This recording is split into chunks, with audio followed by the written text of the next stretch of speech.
ఒకప్పుడు సాధారణ కుటుంబం, కానీ ఇప్పుడు ఉమ్మడి కర్నూలు జిల్లాలో వారికంటూ పేరు ప్రఖ్యాతలున్నాయి.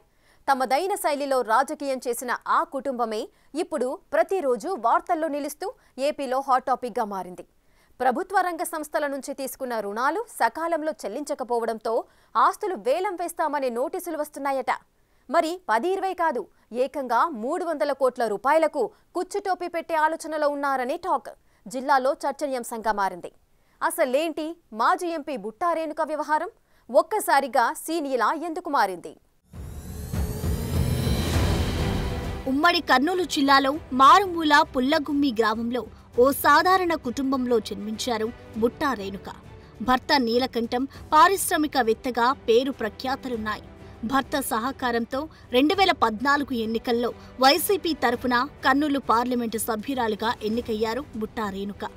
ఏపీలో అప్పుడు టీడీపీ అధికారంలో ఉండటంతో 2017లో తెలుగుదేశం పార్టీలో చేరారు. తొలిసారి ఎంపీగా ఎన్నికైన బుట్టా రేణుక ప్రజాసేవ చేయాలనే సదుద్దేశంతో రాజకీయాల్లోకి వచ్చినప్పటికీ అప్పటికి వైసీపీ అధికారంలో లేకపోవడంతో పార్టీ మారక తప్పలేదట. 2017లో బుట్టా రేణుక భర్త నీలకంఠం చంద్రబాబు సమక్షంలోనే పార్టీ మారినప్పటికీ ఆమె మాత్రం అప్పట్లో స్తబ్దుగానే ఉన్నారు. తర్వాత 2019 ఎన్నికలొచ్చేసరికి బుట్టా రేణుక పరిస్థితి ముందు నుయ్యి వెనుక గొయ్యి అన్నట్లుగా మారింది. దాంతో 2019 ఎన్నికల సమయంలో తెలుగుదేశం పార్టీ రేణుకకు టికెట్ కేటాయించకపోవడంతో మళ్లీ ఆమె వైసీపీ గూటికి చేరింది. ఆ పార్టీ తరఫున రాష్ట్రంలో చేనేత సామాజిక వర్గం ఎక్కువగా ఉన్న నియోజకవర్గాల్లో స్టార్ క్యాంపెయినర్గా ప్రచారం చేశారు. ఆ ఎన్నికల సమయంలో రాష్ట్ర వ్యాప్తంగా పర్యటనలు చేయడంతో కర్నూలు ఎంపీగా పోటీ చేసిన సంజయ్ కుమార్కు మద్దతు తెలిపారు. 2019 ఎన్నికల్లో కర్నూలు ఎంపీగా సంజీవ్ కుమార్ గెలుపొందడం, వైసీపీ అధికారంలోకి వచ్చాక బుట్టా రేణుక సైలెంట్ అవ్వడం అప్పట్లో అందరినీ ఆశ్చర్యానికి గురిచేసింది. పారిశ్రామికవేత్తగా హైదరాబాద్కే పరిమితమవ్వడంతో పార్టీ కార్యక్రమాలకు కొంత దూరంగా ఉంటూ వచ్చారు. బుట్టా రేణుక పేరు మీదున్న Butta private limited, Butta infrastructure, Butta convention, Meridian edit services కార్యకలాపాలను చూసుకుంటూ హైదరాబాద్ కేంద్రంగా ఉన్నారామె. ఆ సమయంలోనే ప్రభుత్వ రంగ సంస్థల నుంచి దాదాపు 300 కోట్ల మేర లోన్లు తీసుకున్నారు. బ్యాంకులో తీసుకున్న బకాయిలు చెల్లించకపోవడంతో ఎన్నికల సమయంలో బుట్టా రేణుక తన ఆస్తులను అమ్ముతున్నట్లు, తమ ఆస్తులను ప్రభుత్వ రంగ సంస్థలు జప్తు చేస్తున్నట్లు అనేక వార్తలొచ్చాయి. అలాంటి సమయంలో మాజీ ఎంపీ బుట్టా రేణుక కాస్త ఘాటుగానే రియాక్ట్ అయ్యారు. తమ ఆస్తులు అమ్ముకునే హక్కు తమకు ఉందని చెప్పుకొచ్చారు. ఇప్పుడు కూడా అలాంటి సన్నివేశమే కనిపిస్తోంది. మాజీ ఎంపీ బుట్టా రేణుక 300 కోట్లకు కుచ్చుటోపి పెట్టేందుకు సిద్ధమయ్యారనే వార్తలు గుప్పుమంటున్నాయి. సాధారణంగా మన టైం బాగోలేనప్పుడు ఇలాంటి పనులు చేసిన అన్ని విషయాల్లో వ్యతిరేకమైన సంకేతాలే వస్తుంటాయి. ఇప్పుడు బుట్టా రేణుకాని కూడా బ్యాడ్ టైం వెంటాడుతోందట.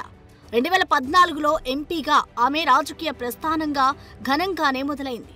కానీ 2019కి వచ్చేసరికి అటు టీడీపీ ఇటు వైసీపీ టికెట్ ఇవ్వకపోవడంతో సైలెంట్ అయిపోయి కేవలం తమ సామాజిక వర్గం కోసం ప్రచారానికే పరిమితమయ్యారు. గత ఎన్నికల్లోనూ మరోసారి వైసీపీ బుట్టా రేణుకకు ఎంపీ టికెట్ ఇవ్వకుండా మొండి చేయి చూపించింది. ఎమ్మిగనూరు నియోజకవర్గ ఎమ్మెల్యే అభ్యర్థిగా అవకాశం కల్పించినప్పటికీ ఇటీవల జరిగిన ఎన్నికల్లో కూటమి ధాటిగా బుట్టా పరాజయం పాలయ్యారు.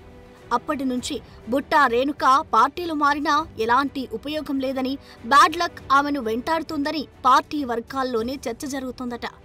ఆమె కూడా ఇటీవల జరిగిన ఎన్నికల సమయంలో తెలుగుదేశం నేతలతో నా టైం బ్యాడ్ అంటూ ముచ్చటించారనే టాక్ వినిపించింది. అయితే మాజీ ఎంపీ బుట్టా రేణుక దంపతులు ప్రభుత్వ రంగ సంస్థల నుంచి తీసుకున్న 300 కోట్ల అప్పుని తిరిగి చెల్లించడం లేదనే చర్చ జోరుగా సాగుతోంది.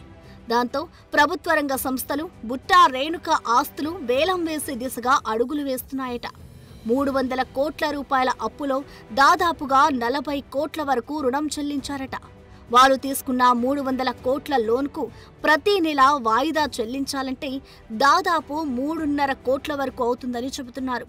ఇంత మొత్తం చెల్లించడం భారంగా మారింది. అయితే బుట్టా రేణుకకు చెందిన బంజారాహిల్స్లోని ఓ ఆస్తి మాదాపూర్లోని బుట్టా కన్వెన్షన్ వేలానికి కూడా మంచి స్పందన రాలేదని టాక్ వినిపిస్తోంది. వేలంపాటలో ఆస్తులు దక్కించుకున్న తర్వాత భవిష్యత్తులో అనేక రకాల సమస్యలు తలెత్తే అవకాశాలు ఉండడంతో వేలంపాటలో పాల్గొనేందుకు వెనకడుగు వేస్తున్నట్లు తెలుస్తోంది. బుట్టా రేణుక ఎమ్మిగనూరు ఎమ్మెల్యేగా పోటీ చేసి ఓడిపోయారు. అప్పటి నుంచి నియోజకవర్గంలో కూటమి ప్రభుత్వం పాలనపై వైసీపీ చేపడుతున్న నిరసన కార్యక్రమాల్లో అడపాదడపా పాల్గొంటున్నారు. ఎక్కువగా తమ వ్యాపార వ్యవహారాల్లోనే బిజీగా ఉంటున్నారు. హైదరాబాద్లోనే ఎక్కువగా గడుపుతున్నారు. ఇలాంటి సమయంలో బ్యాంకులో తీసుకున్న రుణాలు చెల్లించకపోవడంతో బుట్టా రేణుక ఆస్తులను ప్రభుత్వ రంగ సంస్థలు జప్తు చేసుకుంటాయనే వార్తలు వినిపించడం చర్చనీయాంశంగా మారింది. ప్రభుత్వ ఖజానాకు గండి పెట్టే వారికి వైసీపీ అధిష్టానం టికెట్ ఎలా కేటాయించిందనే కామెంట్లు కూడా వినిపిస్తున్నాయట. ప్రస్తుతం ఎమ్మిగనూరు వైసీపీలో బుట్టా రేణుక వ్యవహారం ఏమిటన్న దానిపై ఎవ్వరికీ క్లారిటీ లేదు. దాంతో క్యాడర్ కూడా సతమతమవుతోంది. 300 కోట్ల రుణాలు ప్రభుత్వ రంగ సంస్థలకు చెల్లించే పరిస్థితి లేకపోవడంతో ఆవిడ పదే పదే వార్తల్లో నిలుస్తున్నారు. ఈ గందరగోళ పరిస్థితుల్లో ఆమె ఎమ్మిగనూరు ప్రజలకు అందుబాటులో ఉంటారా లేక హైదరాబాద్కే పరిమితమవుతారా అనే చర్చ సాగుతోంది. ఇప్పటికే బుట్టా ఆస్తులను వేలంపాట నిర్వహిస్తున్నా కొనడానికి ఎవరూ ముందుకు రావట్లేదు. దాంతో బుట్టా ఫ్యామిలీ భవితవ్యం ప్రశ్నార్థకంగా మారింది.